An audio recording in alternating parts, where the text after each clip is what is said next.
Okay, hi guys, it's Mr. Miller again. Nothing special, no special guest speakers or anything, sorry. Ran out of guest speakers. But this video of the PowerPoint is about the muscular system. Chapter 19, Section 3 is wrong, so don't even look there. It's in Chapter 15, Section 3. But everything else should be accurate on here. So go ahead and take notes on this movie here. It's going to talk a little bit about different types of muscles. One thing it's going to talk about, we spoke a little bit about, was voluntary versus involuntary muscles. What does that mean? So pay attention, because it is something you're going to need to know. You're going to need to know these vocabulary terms. What type of muscles are voluntary? Which type are involuntary? Outside the realm of voluntary muscles lie two other types. The first is heart muscle. It's quite similar to voluntary muscle, but it can't be consciously controlled. The second are smooth muscles, lining the intestines and blood vessels. They too are outside our conscious control. All muscles receive instructions from the nervous system. It sends electrical signals down the spinal cord to individual nerves in the muscles. Under the skin, raw muscle is made of thousands or even millions of tiny muscle cells. Each cell is as thin as a hair and up to 2 inches long. The nerve sends an electric shock to the cell's surface. The electrical impulse makes tiny fibers inside the cell contract rhythmically.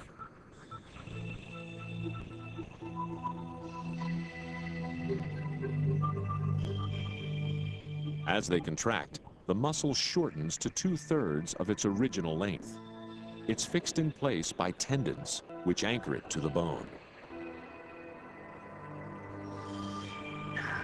For light work, the nervous system stimulates only a fraction of the cells in each muscle. If more force is needed, it recruits more cells and fires them more frequently.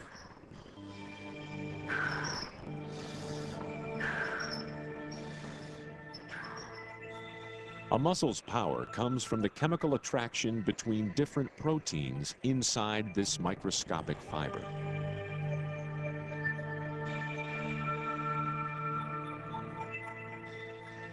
Blood provides a constant flow of oxygen into the muscle and brings fresh supplies of the sugar fuel, glycogen.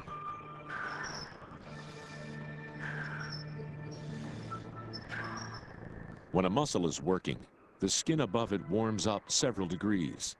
Heat from the muscles helps keep our normal temperature at 98.6 degrees.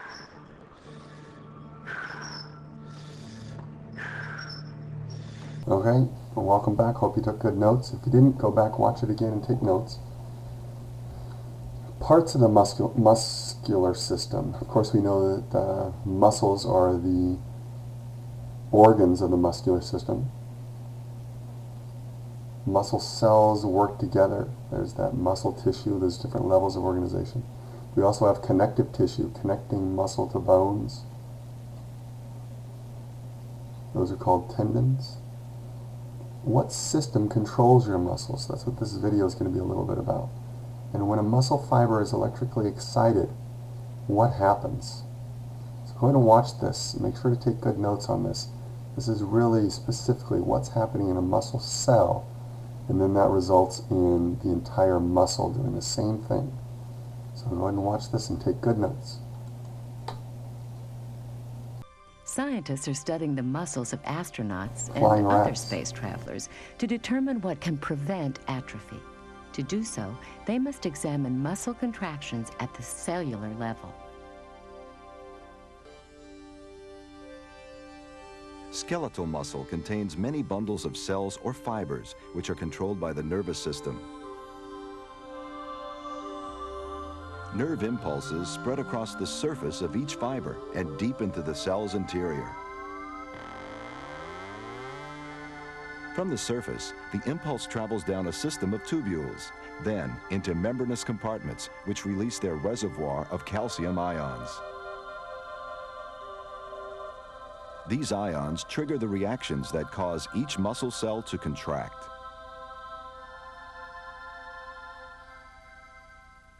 When the muscle fiber is electrically excited, it induces organelles within the muscle to release calcium. And we think of calcium as the triggering device that will actually allow a transformation to take place. Okay, there are three types of muscle tissue. We have smooth muscle. This is the muscle that's in our organs, any hollow organs. It allows them to contract and push fluids or semi-fluids along. So in our digestive tract, so in our small intestine, in our stomach, that's all smooth muscle. It contracts very slowly. It doesn't have what are called striations. And we'll see striations on the next one. Make sure to pick a note of that. Make a note, no striations on this. No little, they're basically little lines that help give it a powerful contraction. Because it doesn't have those, the contraction is much slower. Can still be powerful, but it's not that quick power that we get in our skeletal muscles and our heart or cardio muscle. There's only one nucleus. The reason that's important is there's another one that does have more than one nucleus.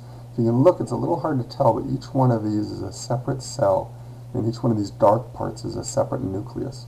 So these muscle cells are kind of smaller than what you're going to find in the long skeletal muscles. They are slower to contract, but they don't tire easily. And when they do tire out, that's when we get cramps. They're getting a lack of blood flow to them, and so you get them unable to use the energy that they need to, and we get cramps. One point that I forgot to make, they are mostly involuntary. We talked about earlier in the video that began, we talked about voluntary and involuntary muscles. There are some that can be voluntary. I can't think of any examples. Most of the muscles that are voluntary or involuntary are skeletal muscles. Cardiac muscle is only in the heart, so it's a very limited amount of muscle there, but it's really important. It's one nucleus per cell, so it's uninucleated. It is striated. If you look closely, you can see these little lines. So on station 2, you should be looking for those lines. You don't see those on this. Don't mistake these horizontal lines. It's these little vertical lines here that are the striations. So look for those, and you'll know it's skeletal or cardiac muscle. They also have intercalated discs, or intercalated discs. They're locking fibers that lock the heart cells together to make the heart muscle tissue really strong and able to contract very quickly. So what you don't want in the heart muscle is a tear. You don't want damage done, because that can result in bad things like, I don't know, death. So you have these interlocking muscle fibers. You can sort of see it there. You can see where they stretch across and interlock here, one connecting to the other. That helps it give it strength, so you're not going to have tears. It also allows it to contract quickly and helps it be able to recover quickly as well. So the heart muscle can relax completely between contraction. No other muscle can do this, where it completely relaxes in between each contraction. And even though they happen quickly, it can rest in between, because you can't take a minute off or an hour off to relax the way that our skeletal muscles are. They need to be able to work constantly, so they relax very quickly in between beats. Heart muscle is involuntary. Just go ahead and try and stop it. Hopefully you won't be successful, because then you'd be, again, dead. Last type of muscle tissue is skeletal muscle tissue. Again, you can see these horizontal striations, so look for those. Those are going to be clues. You'll know it's not smooth muscle. If it has these, it has to be skeletal or cardiac. You'll notice that they don't interlock. You don't see them branching off and connecting to other muscle cells. So that's something to look for. It'll tell you that it's skeletal versus cardiac muscle. It also has more than one nucleus. Now this is hard to tell, but it has sometimes many nucleuses across here. One reason is that skeletal muscle can be very long. These cells can be incredibly long, length of a human hair, so long skeletal muscles. They need to have instructions from the nucleus, so sometimes they'll have more than one nucleus to control them. They are mostly under voluntary control, except for the diaphragm and a few others. Your skeletal muscles that control your eyelids would be involuntary, involuntary. Multinucleated, that's what I'm talking about when I say many nucleuses, nuclei. They have striations. Here are the striations there. Okay? These are going to be great pictures. So once you've done with this PowerPoint, it'll help you answer the questions and label the different types of muscle cells that you have in the microscopes on Station 2B. Okay? Here are the different muscles. You guys have this in your station rotation packet. And this little clip here, this web page clip, is going to go over some of them. So you can use this to help you quiz yourself and get some more information here. So go ahead and take notes. Anatomy of the human muscular system. The human body has three types of muscle tissue. 1. Smooth muscle, which uses involuntary muscle action, is found in the digestive tract and the blood vessels. 2. Cardiac muscle, which uses involuntary muscle action, is found only in the heart. 3. Skeletal muscle, which uses voluntary muscle action, is attached to your bones for movement and helps protect inner organs. Here's some of those skeletal muscles here. They don't have any of the smooth or cardiac muscle here. But remember these are ones that you need to recognize. We don't have you memorize the biceps femoris, but you can see it's notice where it's at here, and notice where our biceps are on our upper body, and also notice how the joint is. If you think about it, our knees are kind of the opposite of our elbows, which makes sense. Here we've got the bicep muscle on top, here we have the bicep muscle underneath, but it's really in the place that bends the joint. So both times the bicep muscle is the flexor muscle, and the triceps is the extensor muscle, the one that straightens it out. Here we've got rector femoris, also the quadriceps. Okay, go ahead and answer these questions. You can find the answers in previous panels, so just go back if you need to. You can also watch videos, but you'll find them in the panels. Go ahead and pause it if you need to answer these, if you need more time.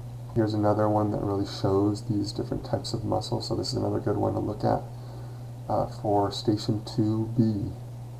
Smooth muscle, see the way it is?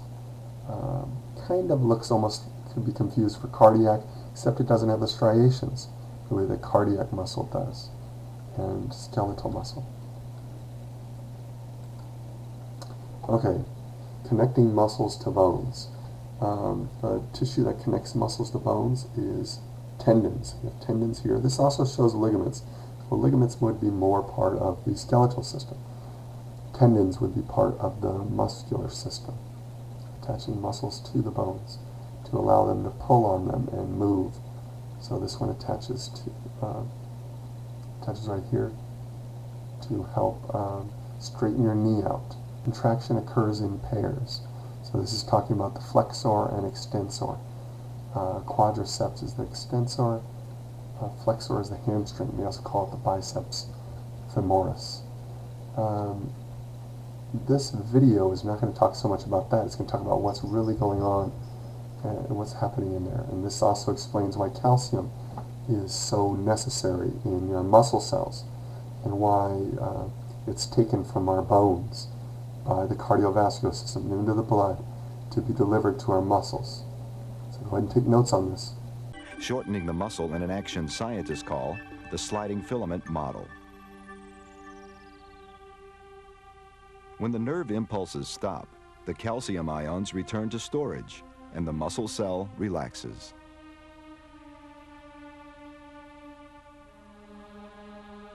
The sliding filament model is essentially that. One type of filament structure within the muscle is sliding by another type of structure. And the myosin comes into contact with the actin and actually allows the actin to slide by. The regular arrangement of actin and myosin molecules creates the typical light-dark banding pattern of skeletal muscle. When these proteins slide past each other, they can shorten the length of a muscle by up to 60%. Okay, now be sure to take notes on this as well. This is going to talk about the flexor muscle, bending part of the body. You can think of it also as moving the joint out of place, and then the extensor muscle moving the joint back into place, because not everything is bending necessarily a joint. Muscles move bones by pulling them. Most skeletal muscles are arranged in opposing pairs.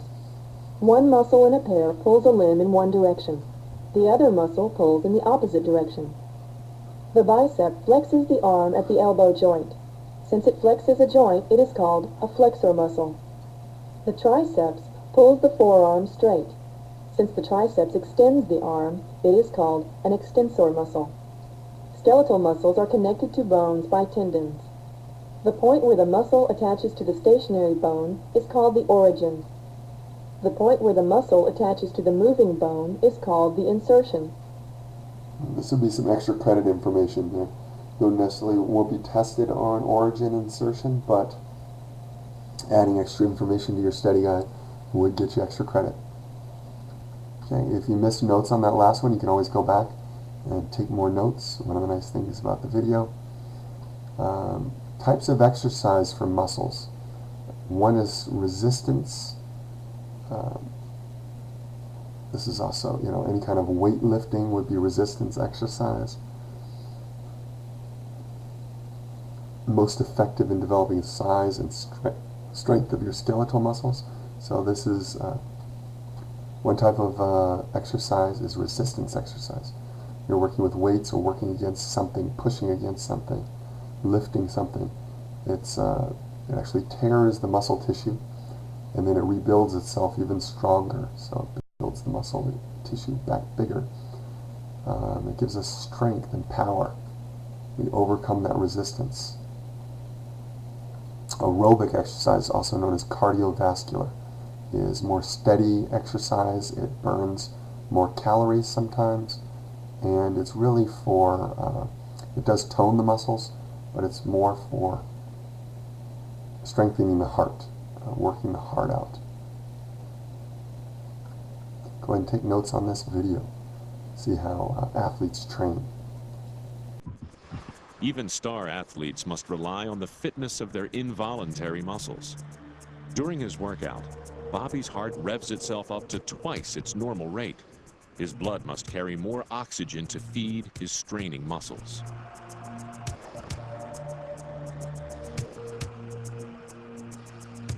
As his glycogen fuel is consumed, his muscles produce carbon dioxide. The blood rushes it back to the lungs to be exhaled.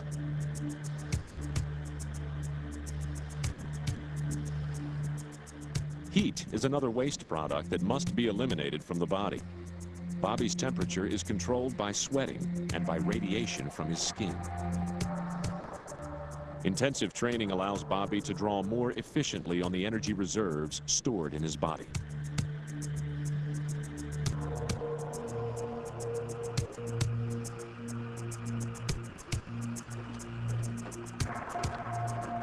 Getting his body into shape to compete against the world has taken years of dedication.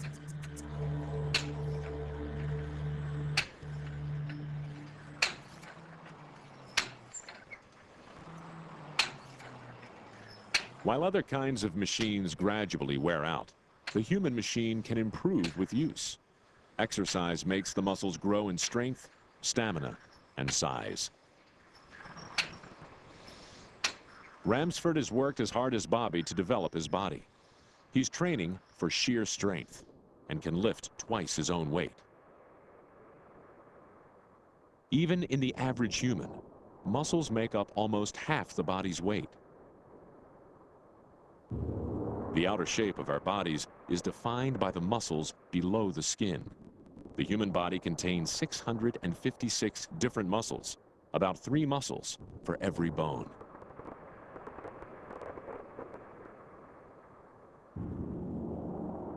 We don't all look like Ramsford, yet we all have the same number of muscle cells. This number is fixed before we are born. Muscle is made largely of protein. To improve your physique, you need a high-protein diet and program of weight training. Ramsford has inherited the kind of muscles that can be built into a body like this.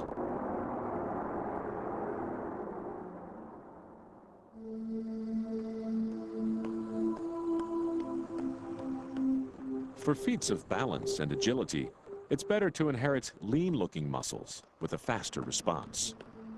Exercise strengthens and conditions these muscles too.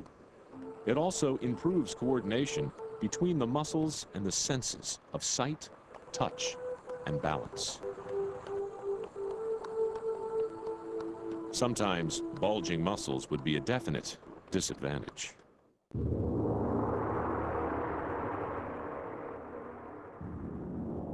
Muscles can generate 40 pounds of force per square inch. If all the muscles in the human body could pool together, they could lift a weight of 25 tons. Hopefully you took good notes. You can go back and take more notes if you need to. Which type of muscle has different columns of molecules lined up in its cells so that there are alternating colored bands or striations? So which muscle type has striations on it? Can you figure that out? You can go back, see if you can remember, but if you can't, go back to those early panels and find out. Which kind of exercise would you want to do to strengthen the heart?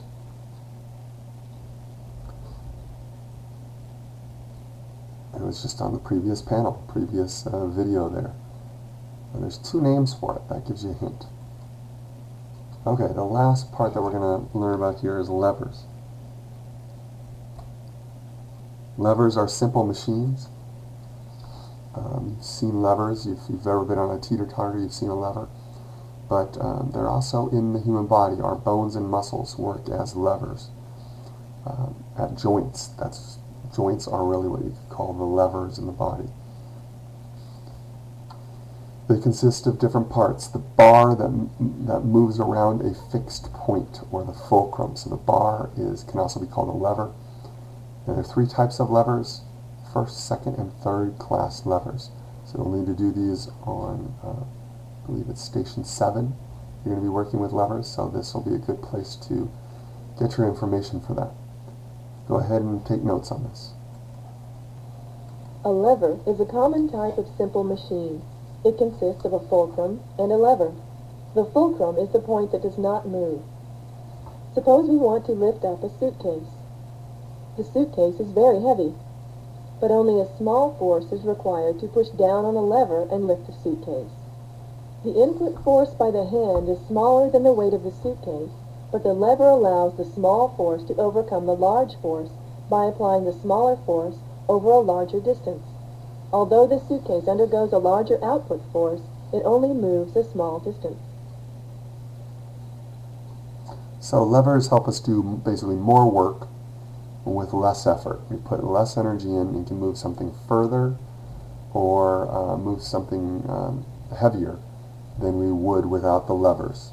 And our body takes advantage of that and allows us to use levers to maximize our muscles.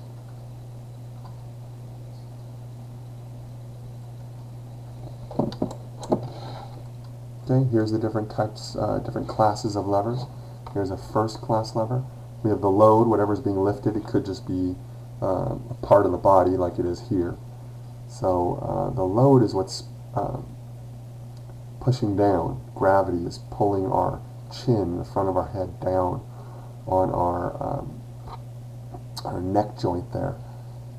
So the joint is actually the fulcrum. So here we've got the joint where everything's pivoting on. If you think about it, the joints would be that pivot point. We've got bones here that are the lever, and then we have the effort, the muscle here. We've got muscle back here, the trapezius, which is pulling back on our head, up on our cranium, and allowing us to lift our chin, the load that we have.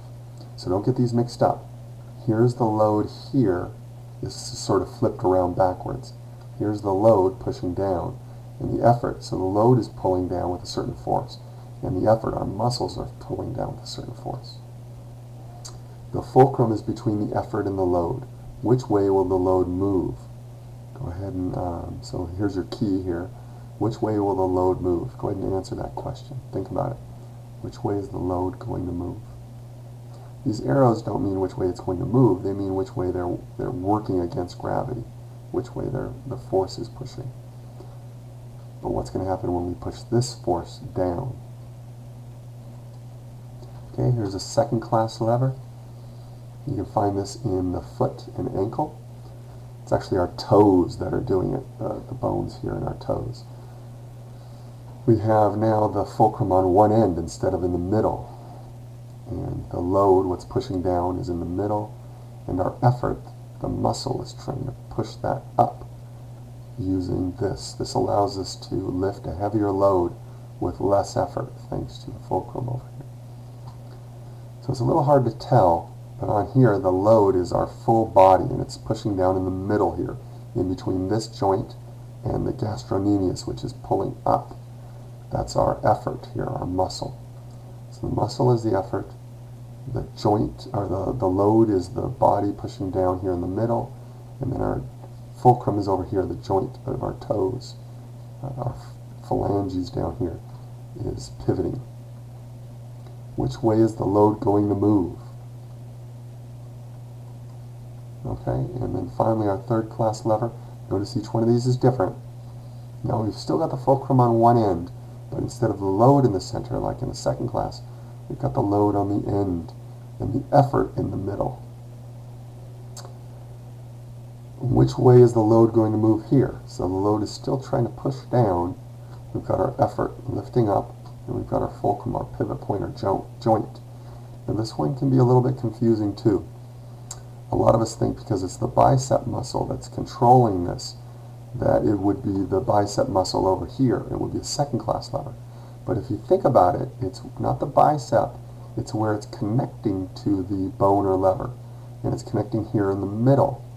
So the load is one end, the joint is on this end, and where the muscle connects is over here. So that's why the effort is in the middle and not over here on this end. So the bicep connects here and pulls up. It's really pulling up here. Right? As it pulls back, it's pulling up in the part of our radius and ulna bone and pulling that up. And it's lifting whatever we have in our hand. If our hand was empty, it would be lifting our hand, would be the load. Okay, which way is the load moving?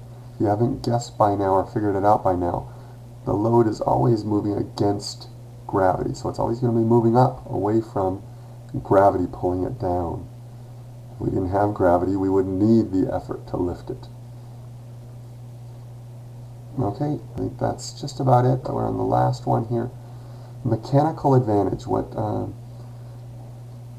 levers allow us to do. Any machine, simple machine, allows us to a mechanical advantage. It's doing more work with less effort. It's magnifying the force, and it's an actual mathematical equation here. MA, or the amount of mechanical advantage, is equal to the load, so whatever the load is pushing down at. On Earth, we can think of it as the weight, whatever the weight is pushing down. It's the amount of energy pushing down here. So the load divided by the effort, the amount of energy pushing the opposite way. So it would take about the same amount of effort as the load is pushing down with gravity if we didn't have a fulcrum, if we didn't have a joint here. It would be equal. But because we have this, we should have less effort and more to lift a greater load. If it's equal, then there is no mechanical advantage if the fulcrum doesn't help out. So this should be smaller in a lever because it's giving, we have to put less effort in to lift the same amount. According to the formula, what is the mechanical advantage of the lever, if the load is 10, N stands for newtons, so we're not using mass here or pounds, weight. We're actually using a measure of force. The weight of this is pushing down with 10 newtons of force. If we are pushing down here, the effort is only 5 newtons, then what's the mechanical advantage? Go ahead and do the math. Plug it into this equation here and you can do the math there to figure it out. Did the lever help do some work? Go ahead and write down yes or no and why or why not. What tells us about this equation? What were the results? Okay, go ahead and do that, and I think we're just about done. That's the end. Thank you guys. You can go back and watch any video clips that you need to take notes on, or replay anything, or fill in any blanks, or answer any questions.